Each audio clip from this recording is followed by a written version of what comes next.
I may be ambulatory here. I may get up and move around. I hope you can adjust that and that's appropriate.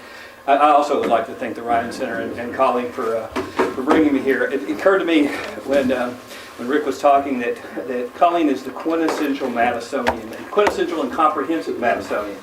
She combines the mind of James Madison and the graciousness of Dolly. So at any rate, Rick and Colleen and I have discussed, debated, and on the rarest occasions even agreed about these issues for a very, very long time. I'm going to talk today, so I welcome the opportunity to do this, but I'm going to talk today about two questions that are often conflated, but they also are conceptually distinct. And one of them is whether James Madison is properly thought of as a partisan of democracy. This is Martin Diamond's question. Was James Madison a partisan of democracy? He wrote that article in 1959, the most famous one that he wrote, and so it's the 50th anniversary of that article now. I'm also going to ask the question, is the Founders' Constitution democratic or not? And remember that Madison didn't get his way on anything by any means, as Rick has already made clear. And so these are conceptually distinct questions. I'm going to deal with each of them, and hopefully I'll be able to keep them sorted out. This is a really complex question, and it has just layers and layers of accumulated scholarship on it, the question of democracy and the Constitution and Madison and democracy. It's also an especially important question. Normally when academics talk to even academic audiences, we have to explain how some really esoteric question is in fact really significant and obviously so. This is not in fact the case here. This is almost self-evidently important. It's self-evidently important question because it speaks to the fundamental nature of our political system. How does it operate? By what procedures, toward what ends does our political system operate?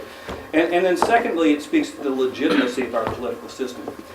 A long time ago, in classical political theory, even with Aristotle, democracy is treated as a kind of regime type. It's a technical quality to it. There's a very specific technical definition of democracy that radiates all the way into the American founding, incidentally.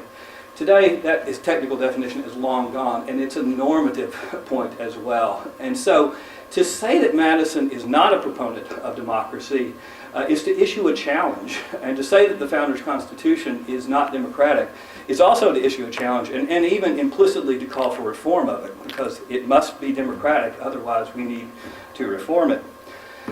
The people who have issued that challenge most forcefully, the tradition of historiography that argues that Madison is not a proponent of democracy, is the progressive tradition. And there are a number of variations of the progressive tradition. I mean, the original progressives, Charles Beard, James Allen Smith, just looked at the complex constitutional system that the framers set up. They always called it cumbersome. It was always a cumbersome system. They looked at it, the staggered elections for each of the branches, the fact that you could only elect a third of the Senate every 2 years, the long terms of office, all of these things. And the progressives particularly emphasized judicial review. They looked at that complex system and they said it was fundamentally undemocratic. And they said it was undemocratic. Beard uses the phrase that it was designed to break up the attacking forces of the popular majority in an economic interpretation of the Constitution. He says that it's designed to prevent there from being a translation of popular majorities into legislative majorities. And the reason that is the case is because the framers wanted to protect their own economic interest. The economic interests were endangered by the popular majorities. Another group of progressives, sort of later, I would call them Republican progressives, Gordon Wood and Woody Holton, point to what they believe is the absence, or the lack, rather, the inadequacy of representation under the original Constitution. And they adopt a kind of anti-federalist critique of the Constitution in order to reach the proposition that it's anti-democratic. There were only 65 representatives under the original Constitution. There were 232 in the state of North Carolina alone. There were between 1,500 and 1,600 in all of the state legislatures combined during this time period. Woody Holton and Gordon Wood and others look at that, and they adopt the anti-federalist critique of this, and they say, these are vast electoral districts, and only gentlemen statesmen are going to be able to gain election in these vast electoral districts. And this is the way that the Constitution is undemocratic. It's an effort, Gordon Wood argues, to preserve and prolong the rule of a kind of a gentleman aristocracy over a political system in which that rule is being threatened. And then a third group of scholars who argue that the Constitution is undemocratic and Madison is an opponent of democracy include Jennifer Naelsky and Richard Matthews. And the argument here, I'm not going to try to do much with Rick's argument since he just did it, but the idea is that Madison's fundamental or central commitment is to liberalism, to the principles of liberalism, and he's instrumentally interested in democracy. He'll turn democracy on or off depending on how it helps, preserves, or defends certain liberal values. So those are three groups that challenge the idea of a democratic constitution. And three other scholars who have defended the idea of a democratic interpretation include Martin Diamond, Lance Banning, and Colleen Sheehan. Now, good company to put you in, incidentally, where you belong. Martin Diamond said that Madison hoped to create a decent, even though democratic political system. And he also said that the goal of the framers was to make democracy safe for the world. He inverted Woodrow Wilson's famous phrase and said the framers wanted to make democracy safe for the world. Lance Banning used to always talk about how the framers were engaged, and Madison in particular, wanted to support a system that had the continuous participation of the people in the government, the active and continuous participation of the people in the government. And Banning also argued that Madison supported the most profoundly revolutionary institutions of his time. And then Professor Sheehan has argued that she joins Banning in suggesting that Madison was an enthusiastic advocate of democracy, but then she adds to this the important qualification that Madison also hoped to educate and direct public opinion back to the fundamental principles of the regime. So Madison was very much an enthusiastic defender of democracy, but he hoped to educate that the democratic sentiment in the people. Now, if you look at these two separate groups of scholars and you ask, what's the real difference between them? They disagree about a lot of things, specific interpretations of James Madison, as Rick and I were doing, and we're going to do all afternoon, I'm sure. But one of the things that they disagree about most is the definition of democracy that they begin with in the first place to evaluate these different systems. So they take a different standard of democracy to what constitutes a democratic or undemocratic system, and so they end up with a different result.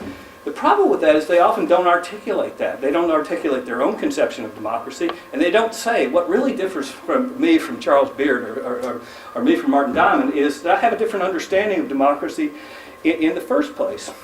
Now, this poses a huge problem because democracy is clearly the fundamental example that I can think of what political scientists call an essentially contested concept. Something that has capability of being endlessly debated and never agreed upon. So what do you do in that kind of context to create some standard so you can say, is James Madison democratic or not? Is the Constitution democratic or not? What I've done is to take the three characteristics that the debate itself has generated as constituting the fundamental principles of democracy and applied them. I'm arguing that this is not my conception of democracy, in other words, that the debate itself, the scholars in this debate have looked at three things when they say they're judging democracy.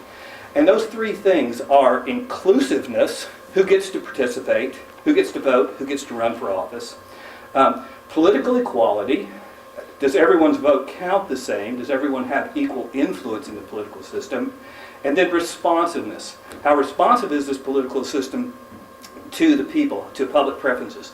How readily does it translate public preferences into public policies?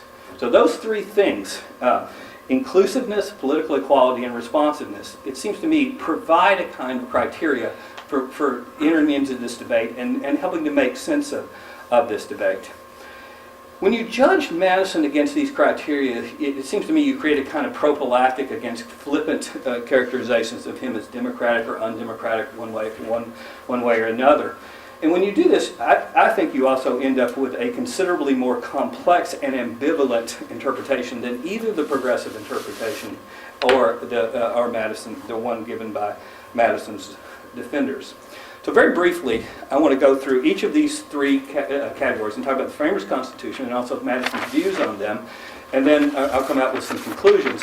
And I want to end by talking about if Madison's not committed to democracy in some particular area, if he argues for blocking it, if he argues for the public preferences being somehow stifled in some particular area, why? And the answer I'm going to give you to that is that there's some other constitutional value behind that. That democracy and another constitutional value or some other kind of value in general have to be balanced against each other. And so I'll make this make sense over the course of this. So first, inclusiveness. What does the Founders' Constitution do about on the issue of inclusiveness, and especially on the issue of who gets to vote? The Founders' Constitution stipulates that the electors in each state shall have the qualifications requisite for the electors in the most numerous branch of the state legislature. So it gives to the states, in other words, the right to determine who gets to vote. The Constitution also grants rights to persons, citizens, electors, and the people collectively. It doesn't use gender in designating electors, and it doesn't use race. The choice to leave voting rights to the states and not to create a single national people for purposes of voting has been fundamentally misunderstood, it seems to me, and many scholars have written about that. It has led many people to believe that women and free blacks are disenfranchised by the United States Constitution. That is fundamentally false. It's also fundamentally false to suggest, of course, that they were guaranteed any kinds of rights to vote. They were not. Both things are true at once. It was, again, left to the states to make up that kind of decision. But leaving it up to the states meant that the states, and this has had a profound effect on the logic of American political development, were capable of experimenting from time to time. In the state of New Jersey from 1776 to approximately 1,800 women voted.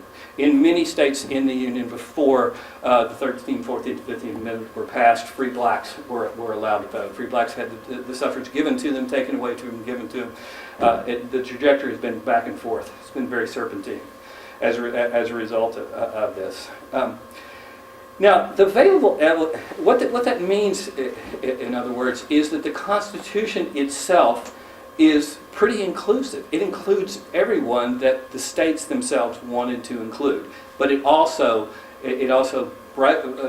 serves as a barrier for those that the states did not want to include. Now, if we look at the issue also of property qualifications or state property qualifications, the framers fundamentally rejected. I'm going to talk about Madison in just a second. They fundamentally rejected any kind of property qualification, national property qualifications for voting. They debated this issue and then they rejected it. What does the available evidence say about the state property qualifications that were in place at this time period and how inclusive that meant that the Constitution was? The consensus among most scholars now, and Professor Matthews and I have disagreed in print on this, and we may disagree about this now as well, is that the framers were actually quite inclusive in including in their property qualifications. The property qualifications were actually quite capacious. They allowed to borrow a quote from the convention, that the right of suffrage was now exercised by almost every description of people in the states at this time period. The estimates that I've seen suggest that most historians now believe that about 2/3 of the white male population in the early republic met suffrage, were able to meet suffrage requirements. And that presupposes that they were even enforced. And in many instances, these property qualifications were not even enforced. Stanley Elkins and Eric McKittrick have argued that this established a political class that was of a proportion that had no precedent in the modern state, constituting for practical purposes the entire white male public. If you compare this, for example, to England, and to France at this time period, which are the only other regimes that have even have a hope of being called Republican at this time period, you see that we do a much better job of including people than either of those regimes do as well. The highest estimates suggest that only a third of the white male electorate in Britain could vote at this time period, and only 3/7 of the French population could surmount voting requirements in any constitution that was instituted in France before 1800. If you turn to the issue of office holders as well, you see that the Framers' Constitution is even more democratic with regard to office holders than it is with regard to who gets to vote. The Constitution uses male pronouns a number of times in describing office holders. It uses he and him consistently in describing office holders. The reason that it was never interpreted to be exclusive to men was because of things like the Fugitive Slave Clause.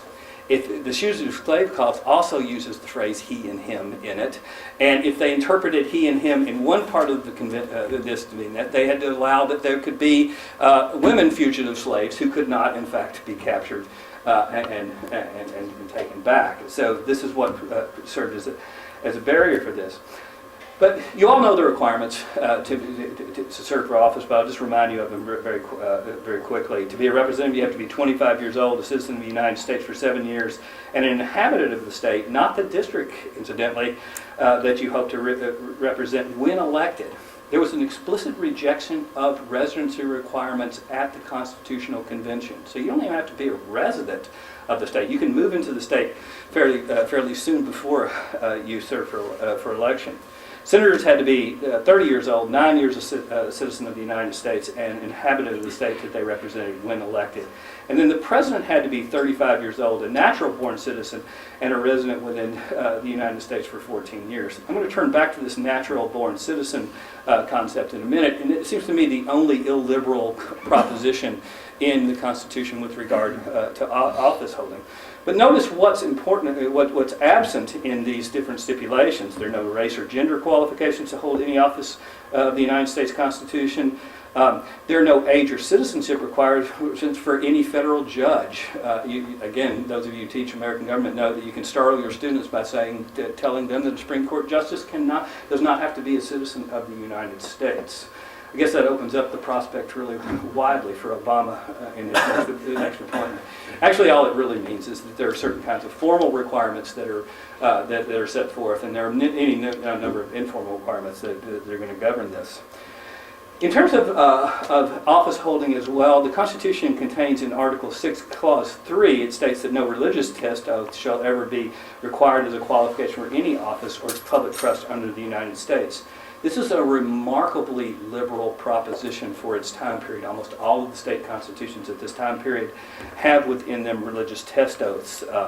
And so for the framers not to have provided a religious test oath is an interesting thing. A couple of other sort of facts that are often left out of this. National officials were paid from the national treasury. You should not underestimate the importance of that fact. What that means is that they don't have to have independent wealth. They don't have to be independent gentlemen of a certain standing and have an income steadily coming in from other people's labor.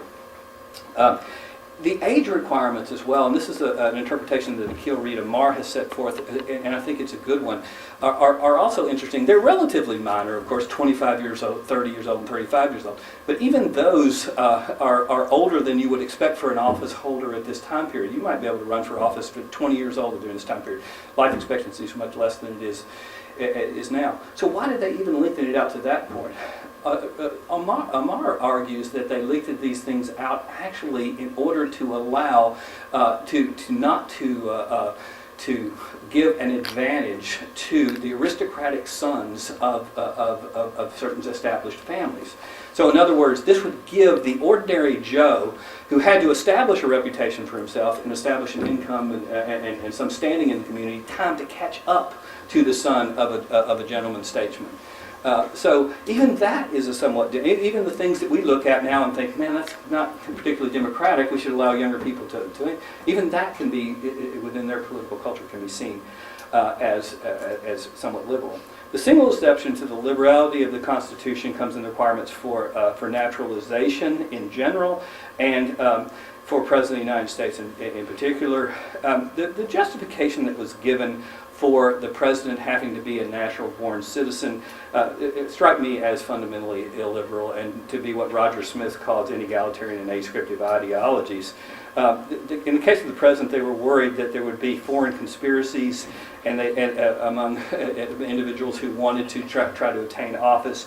And they also believed that individuals had to be inculcated or educated in that they would carry native prejudices toward their native country with them. They had to have the prejudice for this country inculcated in them to replace them. So where was James Madison in all this? What did he believe on this? Put briefly, he was for the most part on the cutting edge of inclusion. He fought for and defended minimal requirements for both electors and those seeking election. In the Federalist number 57, he wrote famously, "Who are the electors of the federal representatives? Not the rich more than the poor, not the learned more than the ignorant, not the haughty heirs of distinguished names more than the humble sons of obscure and unpretentious fortune. The electors are to be the great body of the people of the United States, are the same who exercise the right in every state of electing correspondent branch of the legislature." He then continues on, "Who are the objects of popular choice? Every citizen whose merit may recommend him to the esteem and confidence of his country. No qualifications of wealth, of birth, of religious faith, or of civil profession is permitted to fetter judgment or disappoint the inclination of the people." This is something that's often pointed out. Madison fought against longer periods of naturalization that were adopted for both the election of the Senate and the House of Representatives. He was part of a group of individuals that included Hamilton, James Wilson, and Edmund Randolph, who fought against lengthening the terms of naturalization for citizens. He argued that these introduced a, quote, tincture of illiberality into the Constitution, and he didn't want it.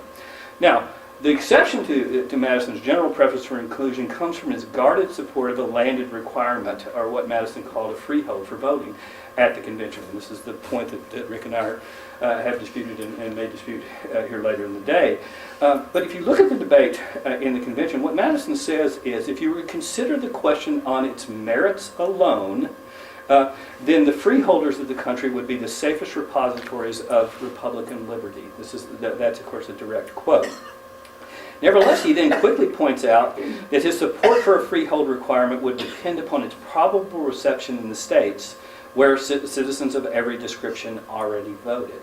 So, as Bill pointed out in his question, he's making a kind of principled argument and then a prudential consideration, and the question is where he lies on this.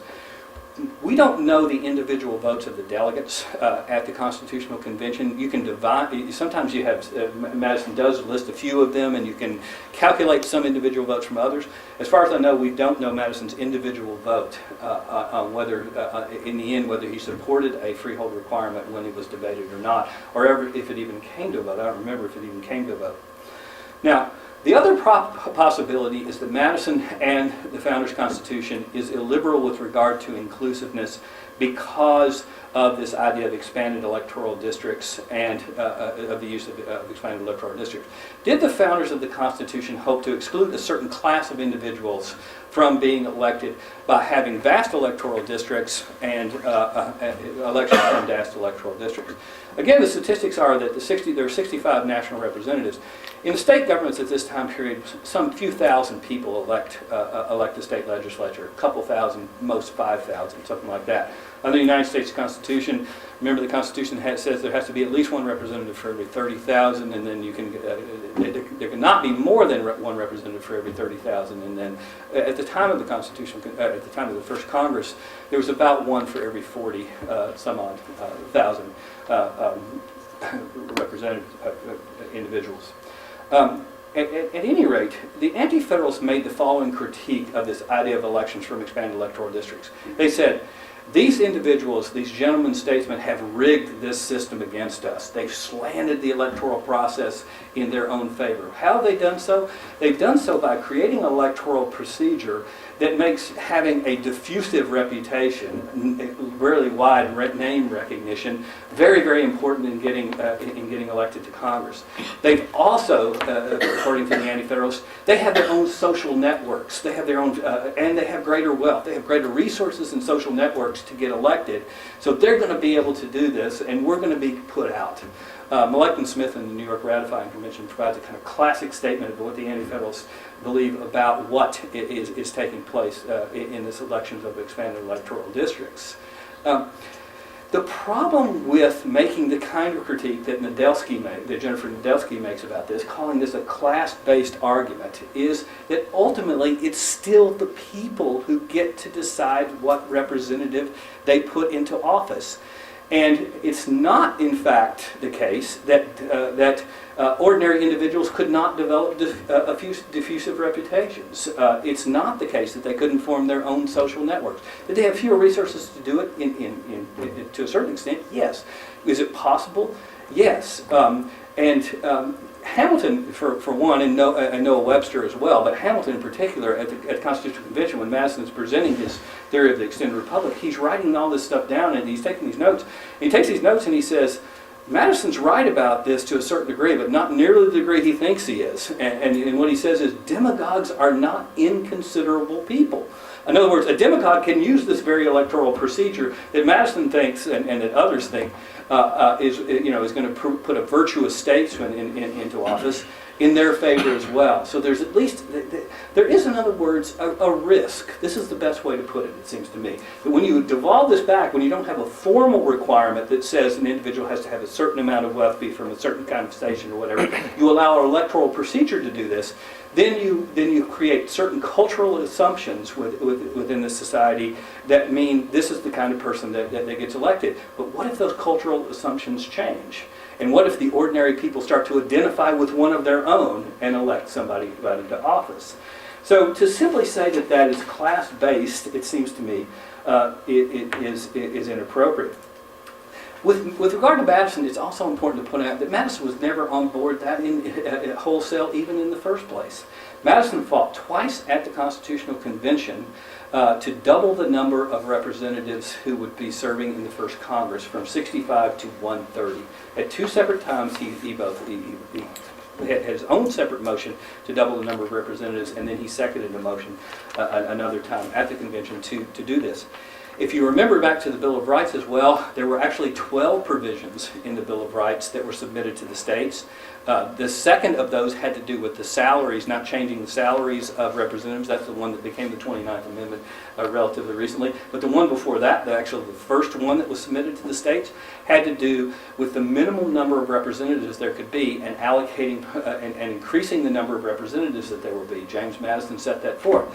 So James Madison is not fervently, Gary Wills and Gordon Wood aside, James Madison is not fervently behind this idea of expanded electoral districts. He doesn't have all of the things that some Federalists did for it. So, again, I would suggest to you that this is a pretty inclusive provision. Now, if we turn to the dimension of political equality, I can do the political equality and responsiveness things a little bit more quickly. Then there are two provisions in the Constitution, in the Founders' Constitution, that create fundamental political inequality. One of them is the 3/5 clause, and the other is equal representation in the Senate for all states. The 3/5 clause, I know I've got a very educated audience here, and I have to do this, but whenever I teach my students, or whenever I talk to high school teachers even, I have to tell them the 3/5 clause does not say that blacks are 3/5 of a human being. Please do not tell me it does. It does not. It is a rule of apportionment. It is about how you count the population for a state in order to determine how many representatives that state gets in the allocation of the scarce number of representatives. That's what it's all about. So, actually, and this is remarkable, women, children, and 3/5 of slaves, along with white men, property holders and non-property holders, all citizens, 3/5 of slaves, are counted for purposes of determining the census for apportionment of representatives.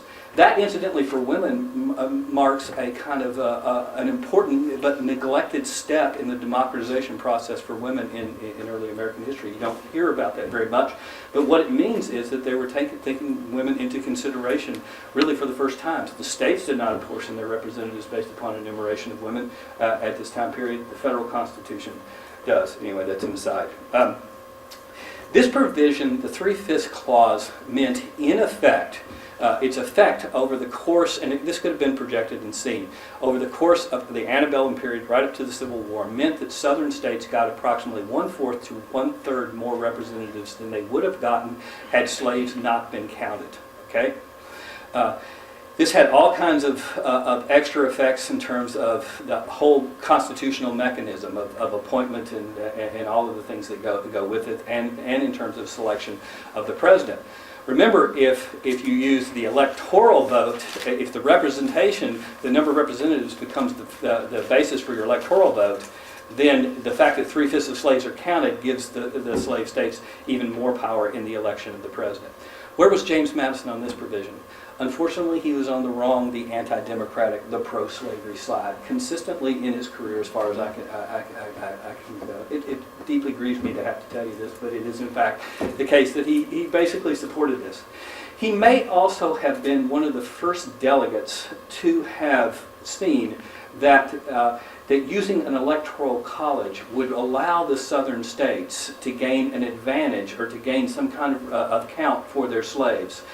He mentions this at the Constitutional Convention. There's a great deal of scholarly controversy about this, but at any rate, he does say the problem with popular vote is that the northern states are going to be able to outvote us. We'll never put a southerner in office, and also we're not going to get any credit for our slaves in the election of the president in terms of the enumeration of population. He says that very quite explicitly. On the other side of this, on the issue of equal representation of all states in the Senate, James Madison was, of course, the most fervent opponent of that proposition at the Constitutional Convention, and he defended proportional representation in the Senate, representation in terms of population in the Senate, on the basis of political equality and issues of equity. He said it's simply wrong for this to take place. It's simply a question of justice and equity that X number of people have this representative and X minus have the same number of representatives. It is not good for that to take place. Madison worried in particular that a majority of the states would be able to enact or block laws that were favored by a majority of the citizens of the United States. So a majority of states acting in the Senate could block the majority of preferences of the people themselves. He said the majority of the states could obstruct the wishes of the majority of the people, extort measures from them, and even pass measures disfavored by a majority of the people in areas where the Senate would have powers independent of the House of Representatives. Now finally, what about this idea of responsiveness, the responsiveness of the political system under the Constitution, and where did Madison stand on that issue, and what does the Founders' Constitution do?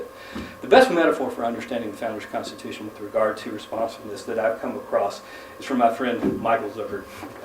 Michael Zuckert uses the phrase long leash republicanism to refer to the kind of republicanism that's instantiated, that's set forth in the United States Constitution. Remember some familiar facts about the United States Constitution. Remember, there's only one directly elected branch of the national government under the Founders' Constitution, House of Representatives. The Senate is elected by the state legislatures during this time period. Of course, the Electoral College to elect the president. And judges are, of course, appointed by advice and consent of the Senate in conjunction with the president. In terms of the terms of office, these are relatively long terms. 2 years for representatives, 6 years for senators, 4 years in perpetual re-election for the president of the United States. The Senate was envisioned as a kind of great anchor for the government, and therefore this is the necessity of the longer terms for it.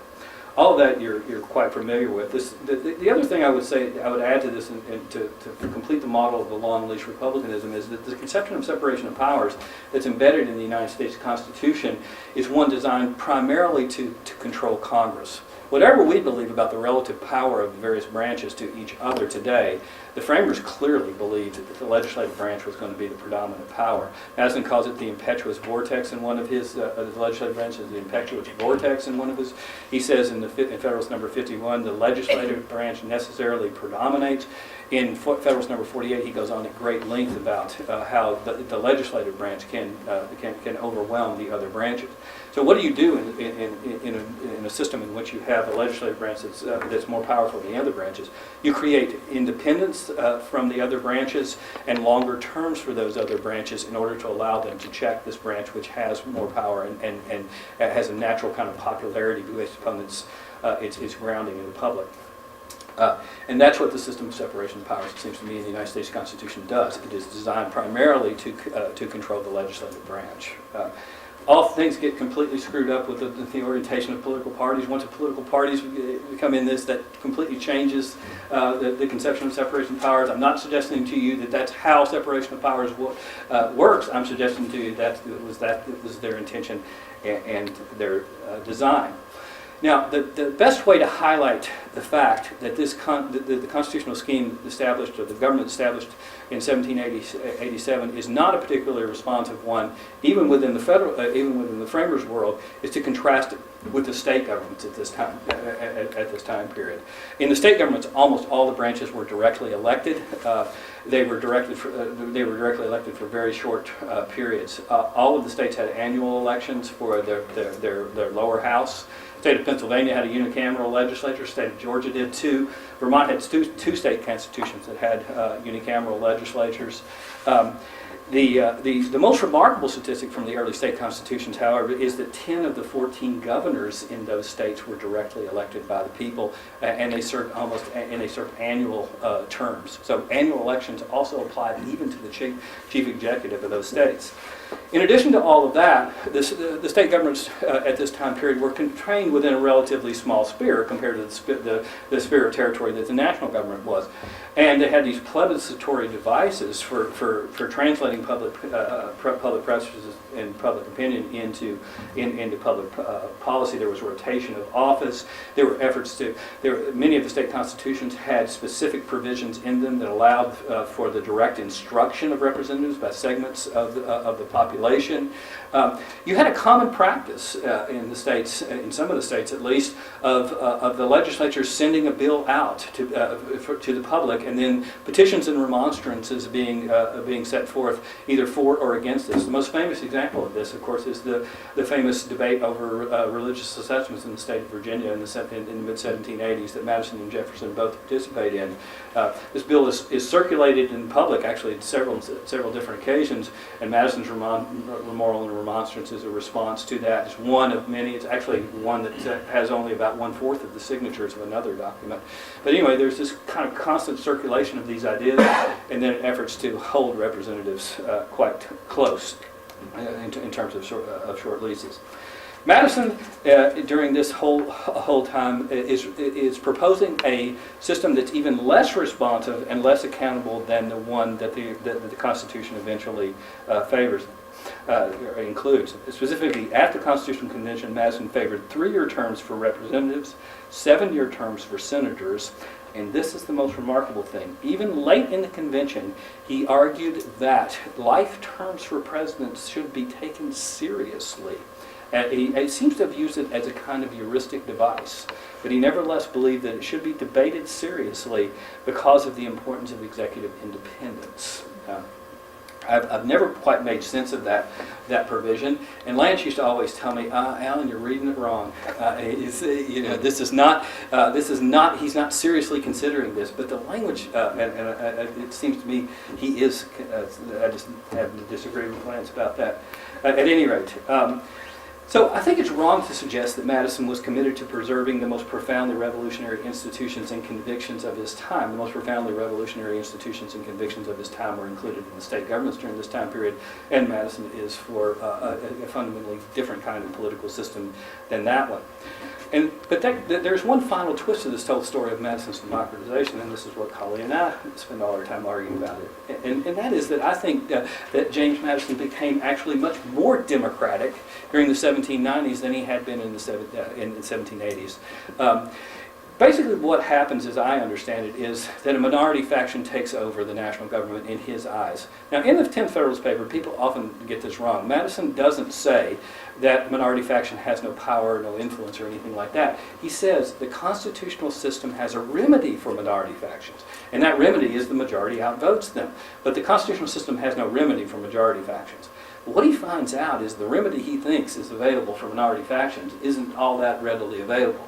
Collective action across an extended republic is a much more difficult process than he had originally envisioned. And he starts to, he has done this even in the 1780s, but he really, really highlights the role of public opinion in the political system in a way that he, in my estimation, he never has before. So he calls for a much more active public opinion.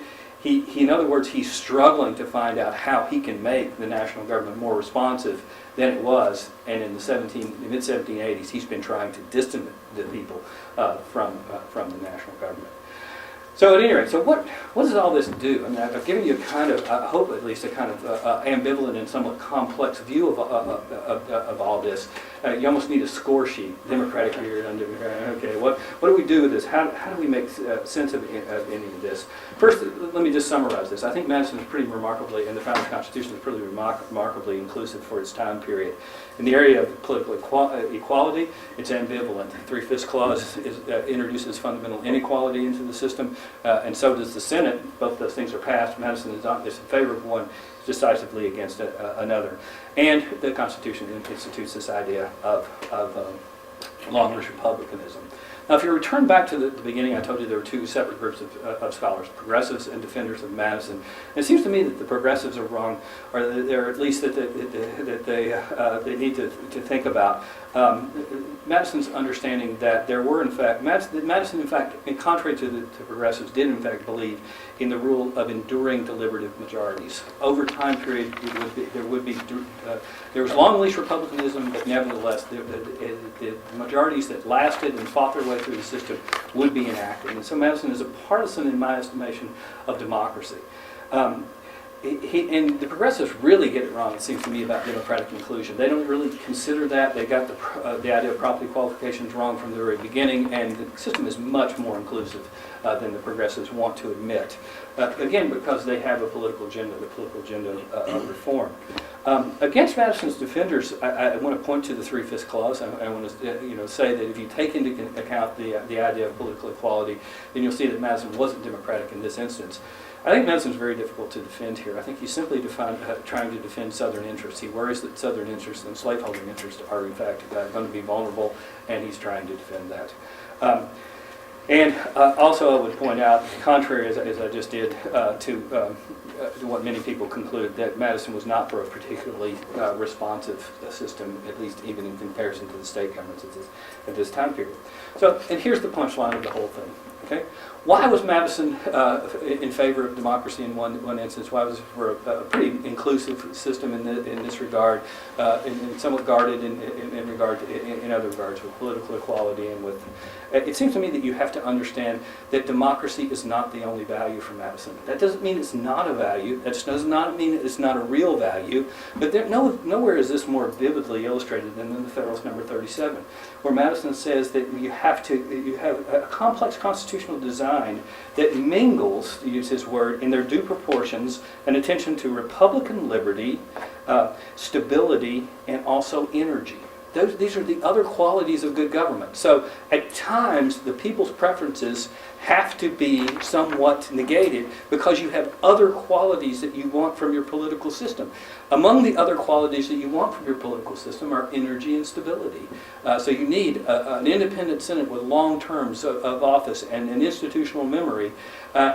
Would short terms of office for the Senate be more democratic? Of course it would. Would it be more prudent? Would it be a better government? Not would it be a more democratic government, but would it be a better government? In his estimation, no. Okay? And there are a couple of other things that have to be mentioned here as well, and that include the protection of Southern interests and the protection of property. Madison does have an interest in protecting property. Of course he has an interest in protecting property. I'll make some arguments and qualifications again, about how he does, and whether, in fact, saying that you have a natural right to property means that he's an opponent of redistribution always. I'm going to argue that, in fact, he is a proponent of redistribution in some areas. But at any rate, he does have an interest in protecting property, and this is one of the reasons, again, that he wants to block popular government in some instances. So I guess I'll leave it at that. I've actually left myself 10 minutes, which I probably will regret. But at any rate, hopefully that got the job done.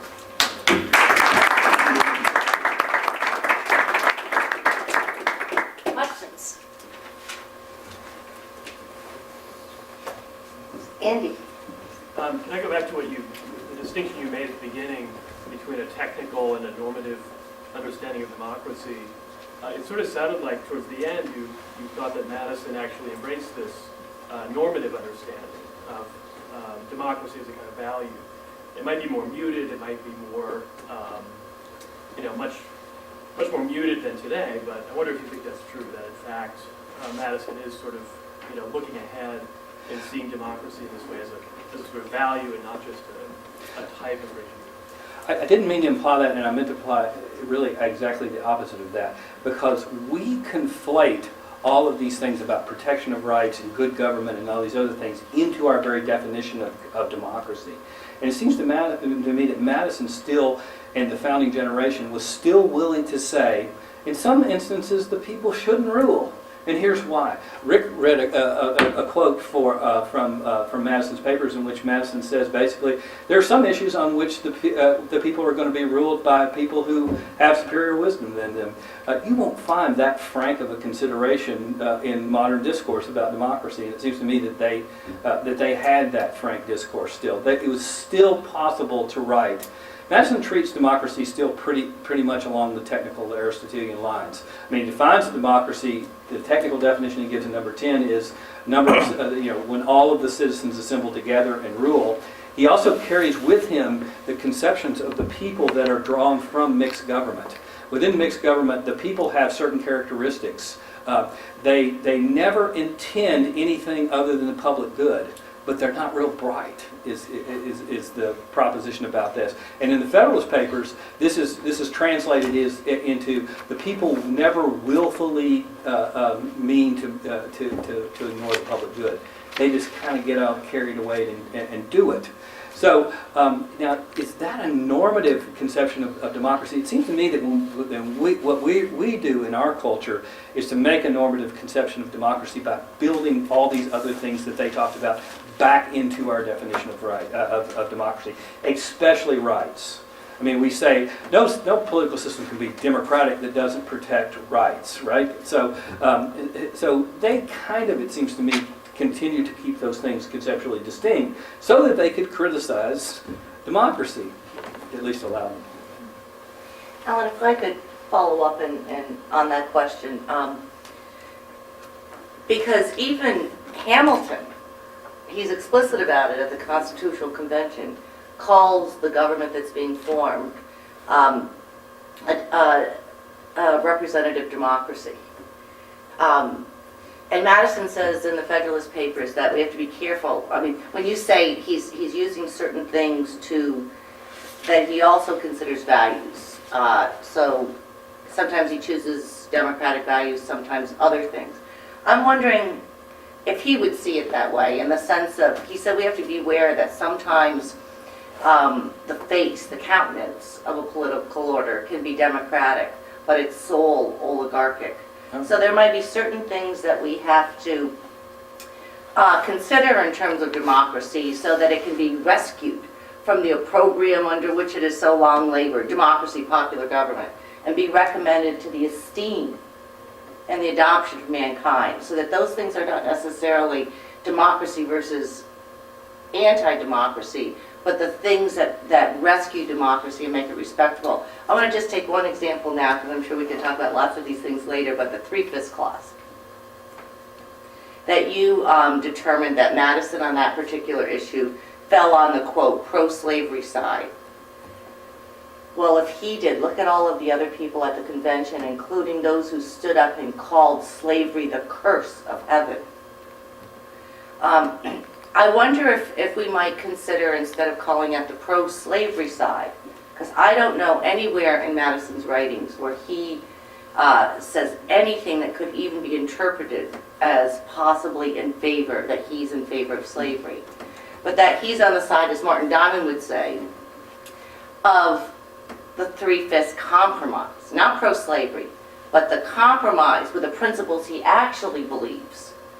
And that the reason for that, as well as all of the anti-slavery people who voted for the three-fifths compromise, was because, as Martin Diamond says, not voting for it meant that Georgia and South Carolina would not join the Union, and it would not free a single slave, so that ultimately, practically speaking, that was the route to go, to get to the point of recognizing persons, not in the artificial capacity as property, as Madison says in Federalist 54, but as they should be recognized by nature as persons. Well, he says in Federalist number 54 that the Constitution does in fact recognize people as both property and persons, and he uses the 3/5 clause as the basis. And he has a problem with that. Yeah, but yeah, it's like the versus property has a artificial. suffrage. He ultimately reconciles it, though, right, in favor of the Constitution. In this case, I think it's pretty hard not. You can say that Madison is clearly he has some very vivid in the Federalist. I think it's 52 where he's very vivid, or maybe 42, but very vivid about the slave trade and slavery, where he says this is an illicit trade. It's going to scar on human nature. And he's an opponent. He also talks in Vices and the National Gazette essay notes about how, to the degree that you introduce slavery into the system is no longer a Republican system. He has all of those kinds of things that you say. But he favors the free fist cause, as far as I can see, throughout his things, because he wants to defend Southern interest. Now, can you really separate Southern interest from slave interest during this time period? I'm not suggesting that James Madison is the same as the Pinckneys from South Carolina or from the Georgia Delegates. I'm not suggesting that those things are the same thing. But I am suggesting to you that ultimately he's on the side of worrying about what the North's going to be able to do to the South if they don't have these extra protections and precautions in place. And simultaneously, I believe he sides on the side of protecting Southern interests for this, and that introduces a conception of inequality. It just has the effect, and it clearly, I mean, this seems to me undeniable, of giving the Southern states greater representation than they would have otherwise have. I realize that I'm stepping back from it, and to a certain extent, I'm taking a conception of political equality back to them. But Madison has that conception of political equality when it comes to the Senate. Why doesn't he have it when it comes to the 3/5 clause? I don't know.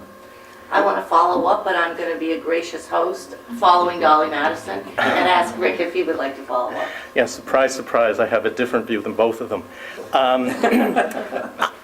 I don't think he's pro-slavery. I mean, I think you're right. I can't remember a single sentence, phrase. But he is, and we can't dismiss this, pro-property.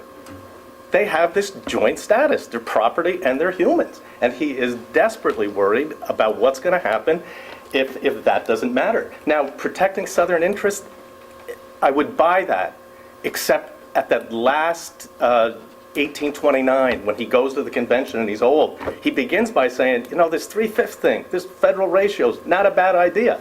Now, there's no other Southern interest to protect. I think he's warning his fellow Virginians, we can extend this, but you better watch that 3/5 stuff, or this form of property is going to be dismissed. That's another argument against what you just said, Colleen, and that is your take on the 3/5 clause is that Madison wants to apply the 3/5 clause to the state of Virginia when they're doing their Virginia Constitution in the 1820s, it's 1830s.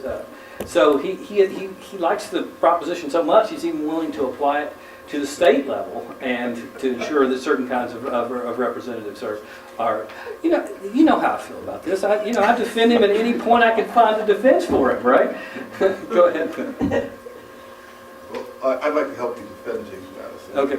By abandoning an indefensible argument about the 3/5 clause of his pro-slavery stance. Let me observe first, of course, that Madison opens the convention by asking people not to talk about slavery, as you know. I've written about this. And then, as it subsequently develops, he's the first person to introduce the question of slavery, because it's the only way to move the small state, large state controversy off center, so that we have a chance to resolve this. So he demonstrates that he's willing to use slavery in the context of the convention to achieve a result. However, Which is not what he says, of course. But that's beside the point. He says the reality is, not the way I want to live it. The reality is it's between North before and you go on, South. let's just Right, clarify he this. began by saying, let's not talk about it. Let's not make that reality part of our deliberation. So he had to concede that it was part. That's all I meant by that. Can I However- just ask one question before you go on? I mean, Yes. this is the point where he says at the convention that the real division of interest in American society is between slaveholders and non-slaveholders, not between small and large states. Exactly. So what you're saying is he's willing to instrumentally introduce the slavery question in Yes. order to To get... break up small state, large state, he introduced slavery. Okay, thank you. Okay, so we know that he's willing to use it. Now, the next question, however, is to observe that when the small state, large state standoff was broken up and a compromise was brought in, he didn't accept it, i.e. proportionate in one house, equal in the other. He only accepted it under duress, which I've also described, and Washington essentially had to lead him into saying, let's go ahead and accept it so we can get a constitution. And he never Now- provides a principled defense of it either, even in the Federalist Papers, right? But he doesn't have to do that, because here's the point that comes to bear on your argument. He could not have supported 3/5 for the additional weight in the electoral system at the same time as resisting the equality of votes in the Senate, which he did to the very end. If he had proportionate voting in the Senate, just as in the House, it would not have had the same effect in the electoral vote for the executive. That's interesting. So I think you have to back off that. You have to see that Madison is demonstrating that it's not for that purpose that he does it. However, consider this. You and Rick have both acknowledged that Madison came back to it in 1829.